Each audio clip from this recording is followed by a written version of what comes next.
So you recently hopped onto Zillow to see what your home was worth and you thought, is that really what my home is worth?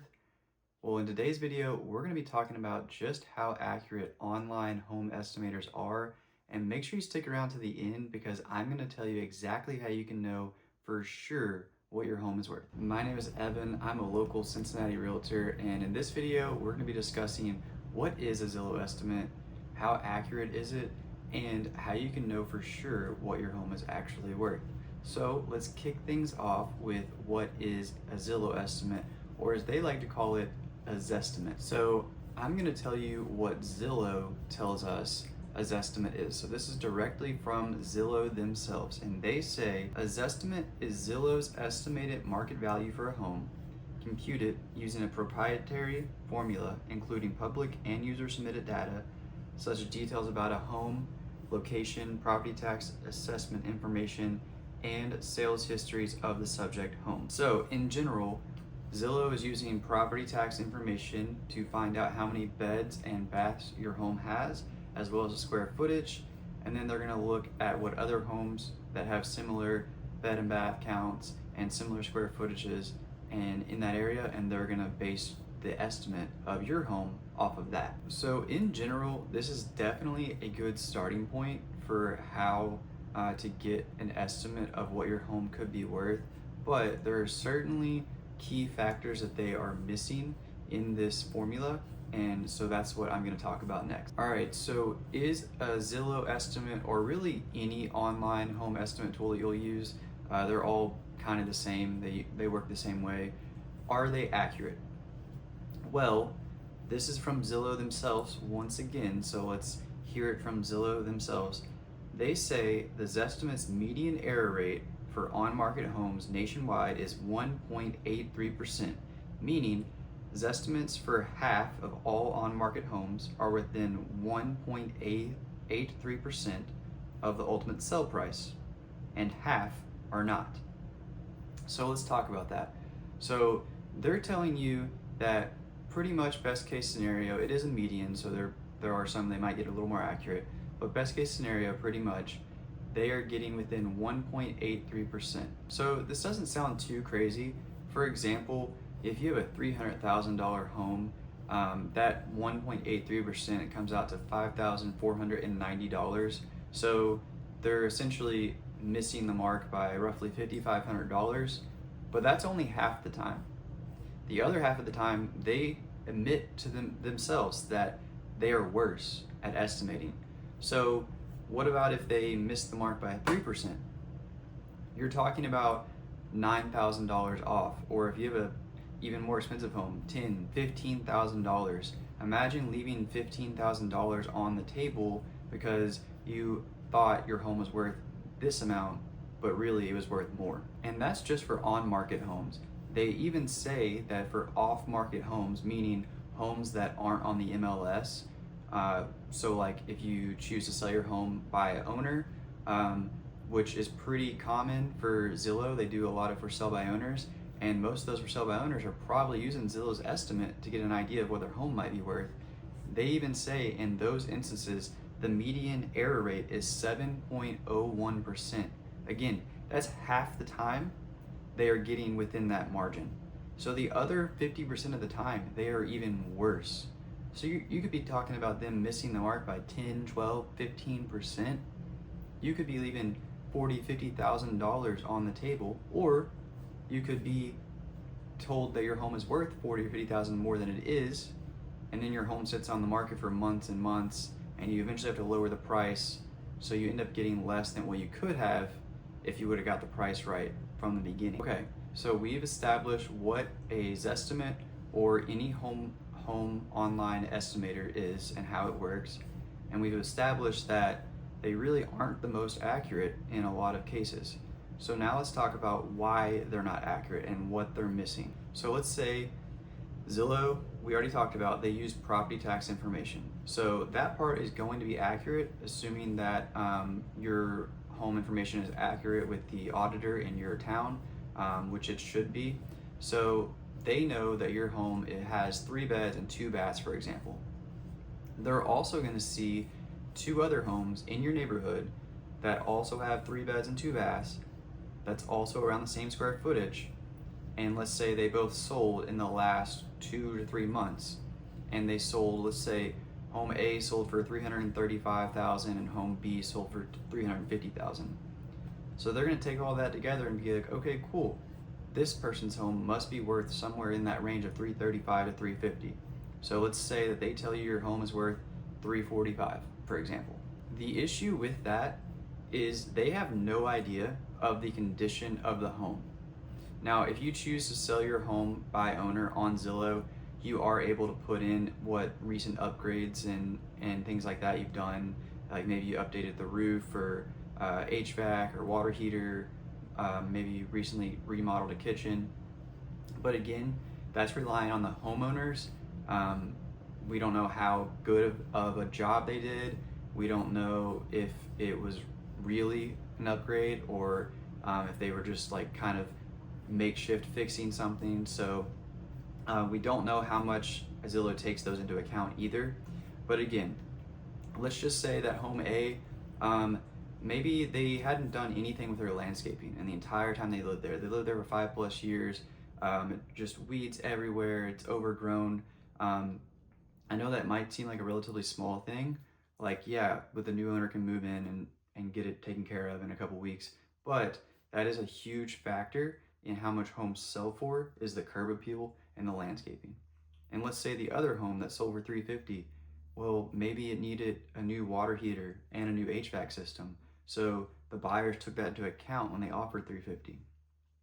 So based off this example, your home probably is worth more than 345,000 if it's in pristine condition and it doesn't need a lot of work.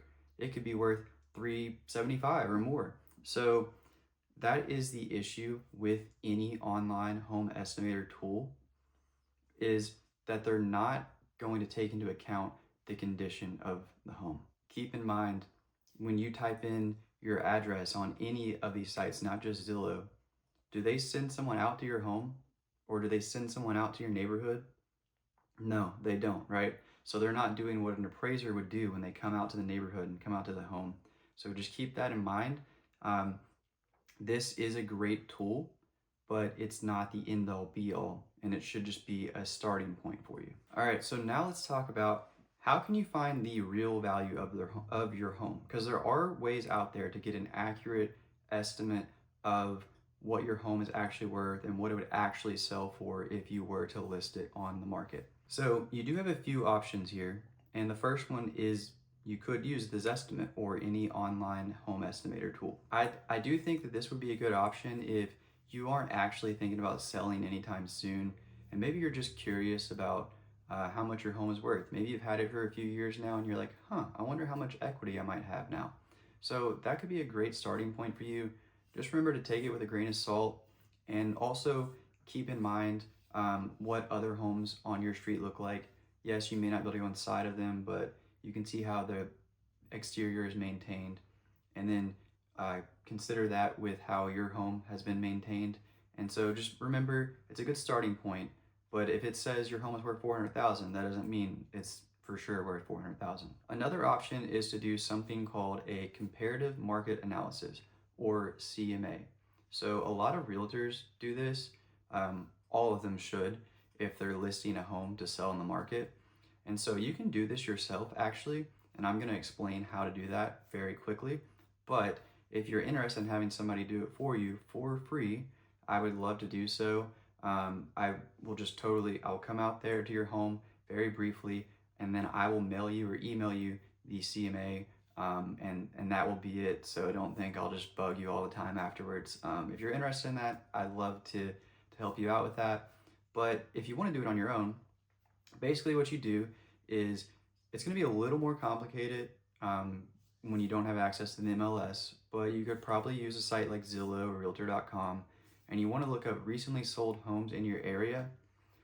Personally, I like to keep the search radius within half a mile of your home.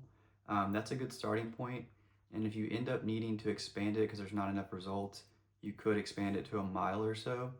Just keep in mind, you really don't want to cross any like major roads, because even if a neighborhood is like 3/4 of a mile away, it could be totally different from a neighborhood over here across a major road. So keep things like that in mind. Um, but you want to be looking for homes that, ideally, the first search, you want to look for the exact same bed and bath count, and keep the square footage to around 10% uh, bigger or smaller than your home. And that's a good guideline to start with. And you want to look for homes that have sold in the last 3 to 6 months. And you'll have to go through the pictures because, again, if your home has been well kept and then you see a home on there where everything else matches, but it's just in horrible shape, that's not going to be a good comparable to use. So you want to find at least 3 good comparables that you feel really good about. If you don't find it with the search parameters I just gave you, that's when you can start broadening things. So maybe you say, okay, well, I'll look for homes that have one more bed, but keep that in mind. Those homes are going to be sold for a little more, so just keep that in mind. Or maybe you expand the search out to a mile or so. And again, you'll want to have at least 3, but if you can have 3 to 5, that would be great. And you'll kind of look at what all they're priced at. They should be within the same range, give or take 5 to 10%. And once you have that, it'll give you a good range of what your home could sell for. And the third option is going to be ordering an appraisal. So you can call an appraising company, have them send somebody out. This will probably run you around $500 or so. It's going to give or take depending on the area that you're in. And this is what lenders will do when you sell your home and you have a buyer. The company that is lending the money to the buyer wants to send an appraiser out to make sure that that buyer is getting essentially a good deal, making sure that they're not paying more than what the home is worth for that home. So this is like the end all be all. Like if you were actually to sell your home, there's going to be an appraisal done in your home. So if you want to know like legit, a very good range of what your home is worth, getting an appraisal is definitely something to consider. I would really only recommend doing this though if you think, hey, I am going to be selling in probably the next 6 months or so, maybe even less, like 3 months. And keep in mind, again, the buyer is going to have to get an appraisal anyways, but if you just really want to know, this is the ultimate way to be sure. All right, so let's briefly talk about ways to increase home value. And I'm not going to harp on this very long because I did actually just make a video about upgrades that you can do to increase the value of your home. So I'll make sure to link that right up here or here. I'm not sure which side it'll be on, but I'll have it there for you. And one thing I want to note too, without doing any upgrades, most homes, if you're in a healthy market, they do increase in value between 3 to 4% every year. Again, the key word there is healthy market. There's going to be some markets where property values just spike even more so, and some markets where they're not growing much at all. So obviously things like upgrading kitchens and bathrooms are going to be things that will certainly increase the value of your home. Landscaping is another one that you can do for a relatively cheaper cost. Just simply throwing in some fresh mulch and new plants, keeping the yard maintained. Curb appeal is a huge one. And again, if you want even further details and more things you can do, I do have a video on that, so I won't go into much more detail on that. All right, so we've discussed it all. We talked about what home estimate, like online tools are, how accurate they are, ways that you can increase your home value. And so I want to end with, are home estimator tools bad? In my opinion, I don't think they're bad. However, I do think there's a lot of consumers out there who maybe don't realize what they're actually meant to do. Zillow and other websites that have home estimating tools would love for you to think that they get it perfect every time.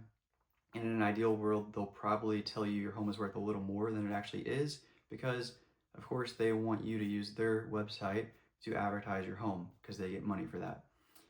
So I think it is a great tool as long as you realize that it is just a starting point. It's something to be taken with a grain of salt, and it's not the end all be all. So again, if you are wanting to know the true value of your home and get a lot more accurate, I would highly recommend either doing a CMA yourself, reaching out to a realtor like me who can do that for you for free, or talking to an appraiser as well. Keep in mind, if you go the appraisal route, that will be a cost to you. The CMA route will be pretty close to what the appraiser would say in most cases, and it's free. And I'm curious, if you've made it this far in the video, first of all, I just want to say thank you so much for watching and staying tuned until the end. Let me know if you've ever used a Zillow Estimate or another online home estimate tool, and let me know what you thought about it. Was it pretty accurate for you, or was it way off? I'd love to hear your thoughts on it. And if there's a video on a topic you want me to make, please let me know in the comments below. As always, all of my contact information is in the description, so if you need any help or have any questions on your homeowning journey, I'm here to help.